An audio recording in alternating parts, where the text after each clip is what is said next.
आइए Nifty 50 on my view में आपका स्वागत है। उम्मीद करता हूँ आज का दिन भी आपके लिए बेहद अच्छा रहो।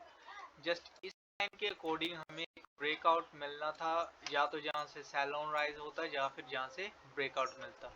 तो ठीक जहाँ पे ब्रेकआउट मिला है और जहाँ पे जो लास्ट डे रेसिस्टेंस था वही यहाँ पे फेस होता हुआ मिला। क्लोजिंग भी यहीं पे इसके नीचे ही हुई है। तो थोड़ा सा यहाँ पे कंफ्यूजन ये है कल के दिन के लिए कि कल है एक्सपायरी,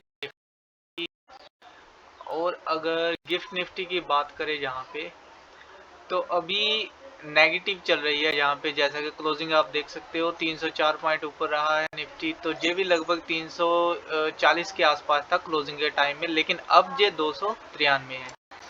तो कहीं ना कहीं 50 पॉइंट के अराउंड हमें कल को गैप डाउन मिल सकता है अभी के कंडीशन के अकॉर्डिंग। लेकिन कैसा रहेगा ओपनिंग वो डिपेंडेंट करेगा हमारी एंट्री के लिए। तो हमें तीनों ही चीज़ों में प्रिपेयर रहना पड़ेगा कल के लिए। एक तो अगर फ्लैट ओपनिंग रहेगी निफ्टी 50, या फिर गैप डाउन रहेगी, या फिर गैप अप रहेगी, तीनों ही पॉइंट में हमें संभल कर चलना पड़ेगा। तो अगर पिछले 4 दिन की बात करें हम, पिछले 4 सेशन, तो वहाँ पे एक सेशन में फ्राइडे को जो था गैप डाउन था, और गैप डाउन के बाद लोअर पॉइंट पे क्लोजिंग थी। नेक्स्ट डे मंडे को भी ह्यूज गैप डाउन जहाँ पे रहा था निफ्टी 50 का, और उसके बाद फिर से कहीं ना कहीं मिड पॉइंट पे क्लोजिंग रही। सेम जहाँ पे ट्यूसडे को प्रीवियस डे जो हुआ, एक गैप अप रहा, और गैप अप के बाद क्लोजिंग रही डाउन साइड में।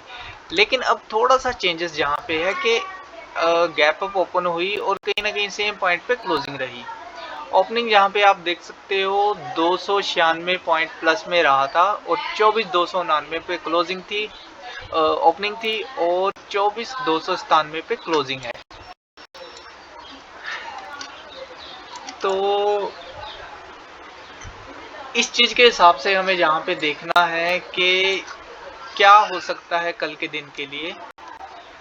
तो देखा जाए तो एक, अगर मान लीजिए अगर बड़े पैमाने पे जहाँ पे मैं इसको देखूं तो यहाँ पे एक बन रहा है, तो कहीं ये वाला पॉइंट ऐसा था जहाँ पे निफ्टी 50 यहाँ पे नीचे जा सकती है, और या फिर अभी थोड़ा और ऊपर 400-450 के आसपास इसे फिर से रेसिस्टेंस फेस करना पड़ सकता है।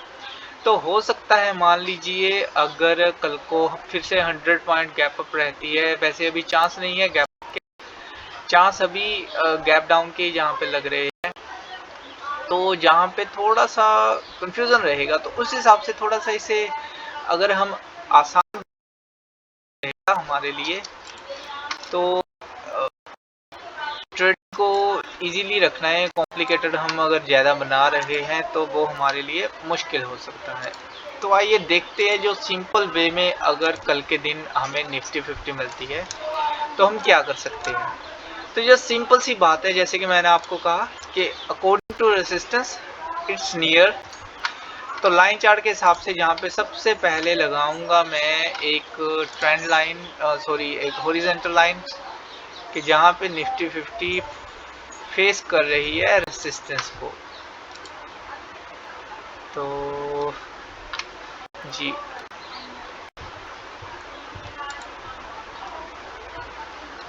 तो हम अगर इसे 24, 332, 339 के हिसाब से लगाए तो चलो इसे डिलीट कर देते हैं। फ्लैट टॉप बॉटम यहाँ पे क्रिएट कर लेता हूँ मैं एक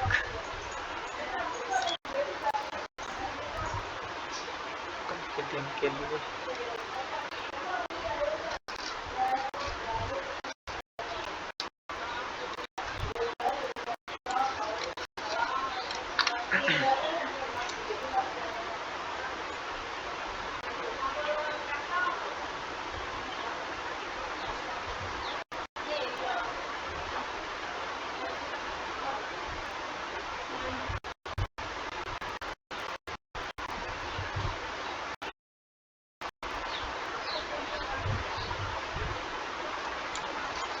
तो इसे थोड़ा सा यहाँ पे नीचे की तरफ ले आना सही रहेगा। तो ऊपर के पॉइंट पे हमारे पास है ये ग्रीन कैंडल हल्की सी, और निचला पॉइंट हम रखेंगे लाइन चार्ट के हिसाब से।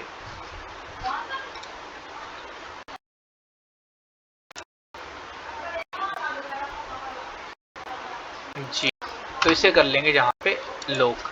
तो इसमें टेक्स्ट भी ऐड कर लूँगा, जस्ट रेसिस्टेंस ही इस पे लिखना जरूरी रहेगा।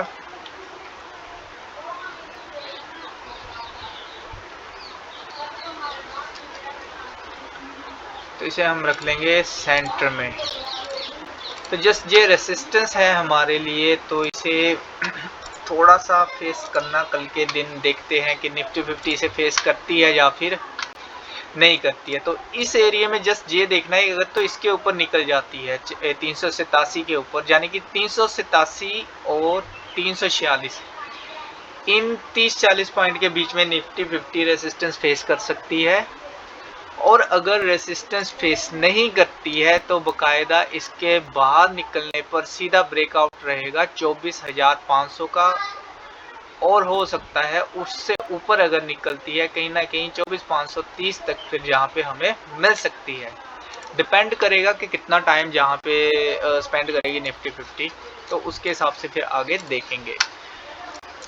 तो इसके अलावा यहाँ पे इस चीज को हम कर देते हैं डिलीट। जहाँ पे देखिए सबसे पहले अगर मैं आपसे बात करूँ तो लास्ट टाइम मैंने इस पॉइंट का जिक्र किया था 24,170 का, लेकिन निफ्टी 50 कहीं ना कहीं 24,184 से बाउंस बैक हुई 2 टाइम। जहाँ भी आप देख सकते हो कि 24,186, और जहाँ भी देख सकते हो 24,199।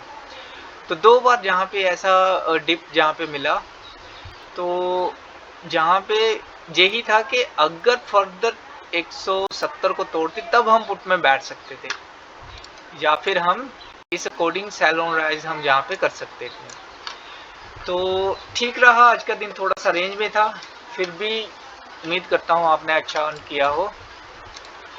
तो कल के दिन के लिए क्या है, तो सबसे पहले रेजिस्टेंस आपने देख लिया कि रेजिस्टेंस को हमने देखना है यहाँ पे। तो इसे मैं राइट ही कर लेता हूँ, बिकॉज कल राइट साइड में ही हमारे लिए बेहतर रहेगा ये। जी ओके। तो नीचे की तरफ मैं कहूँगा यहाँ पे थोड़ा सा टेक्स्ट चेंज कर लेते हैं। इसे अब हम करेंगे बाय ऑन डिप और वेट फॉर ब्रेकडाउन। तो ये चीज आपने देखनी है इस पे। और पुट की एंट्री तो चलिए अभी इतना आराम से मैं नहीं कह पाऊंगा। पुट की एंट्री अगर बनेगी तो फिर हमें वेट करना पड़ेगा 24,133 का। अगर मान लीजिए अगर आपने जहाँ पे कॉल बाय किया है, मान लीजिए यहाँ पे टाइम स्पेंड कर रही है निफ्टी 50, आपने कॉल बाय किया है, तो आपका फिर ऐसा रहेगा 24,130 का। अगर मान लीजिए 24,130 टूटता है निफ्टी 50, तो आपको बड़े आराम से 23,960 तक के टारगेट नीचे की तरफ मिल जाएंगे। तो इस चीज को आपने रखना है नोट कि पहला टारगेट जहां तक का और दूसरा टारगेट फिर आपको 912 तक का मिलेगा। कॉल साइड में भी मैंने आपको बता दिया है कि पहला टारगेट जहां तक का, और उसके बाद फिर अगला टारगेट हमें 622 तक का जहाँ पे फिर मिल जाएगा। तो इन चीज़ों का आपने कल के दिन के लिए रखना है ध्यान। और कल है एक्सपायरी डे निफ्टी 50 का 622, तो उस पर भी थोड़ा सा फोकस करना सही रहेगा। तो कल का मेरा ट्रेडिंग डे रहेगा थर्सडे, 149 रहेगा ट्रेडिंग डे। तो 8 अगस्त के लिए रहेगा ये वैलिड।